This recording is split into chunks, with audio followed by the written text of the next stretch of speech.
Williamsburg is a hotbed of tourism. It's a city with a rich history, the birthplace of our nation.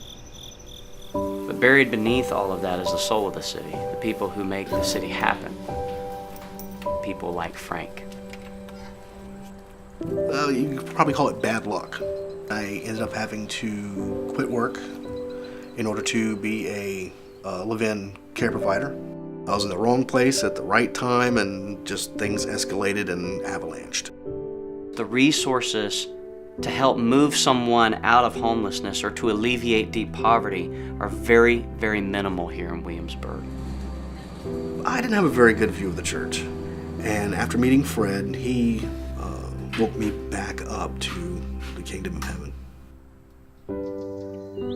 When I first came here as minister of this church, it had a heart to do something more but didn't really know what to do.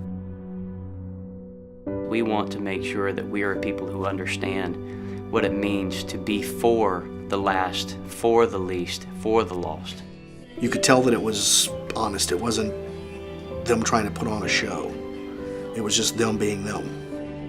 Our 3E restoration process is a highly relational way that we as an entire church body walk with people from homelessness to self-sufficiency. We want to encourage, empower, and equip those who are homeless. What I'm going through now with Williamsburg Christian Church, it's a 180 from being homeless. There's a fellowship of community here. Frank is given now a network of relationships who are all in with him. I was able to find a job through the church. They had set me and my friend Doug up with a house.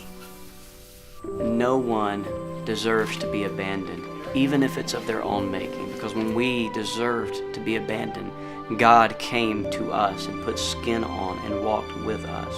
And then I think He asks our church to do the same. If it wasn't for God, I would not have anything I have right now. I'd still be on the street.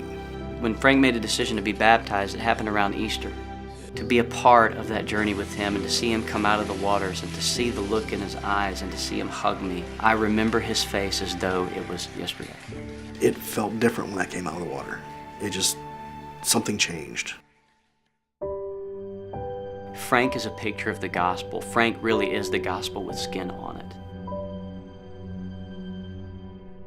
Now, since I have basically rediscovered God and I have a better understanding of what it means to be a Christian, it affects pretty much everything.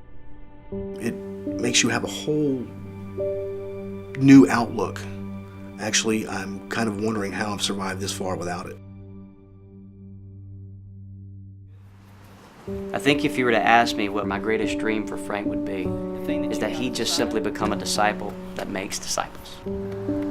I believe our relationship with Mission Alive will continue to equip us toward missional renewal and do greater work in the city to be a voice for the last, a voice for the least, a voice for the lost, and to put skin on our faith and demonstrate the gospel of God's kingdom.